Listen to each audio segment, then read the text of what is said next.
Geçen günleri yaşlarımda yattı ikinci devrim. Yardan ayrı fallı edvenim gibi ne beyleyir kollu ikinci devrim. Sen bu ne kadar yarım, sen bu ne kadar yaptın yarım, sen bu ne kadar yarım, ayna veren.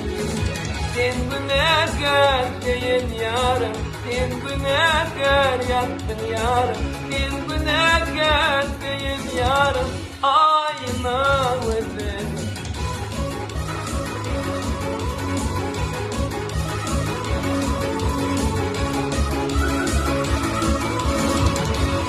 Sağ olun.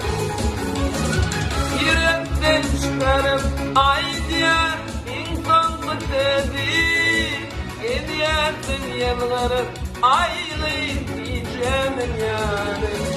İçim ol yamindi edvenin eri. Ne beyleyim kollu ilkinci deyim.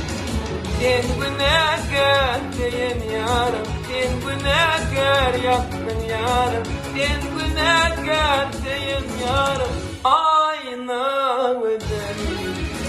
Sen bu ne kadar yaptın yarım, sen bu ne kadar yarım, sen bu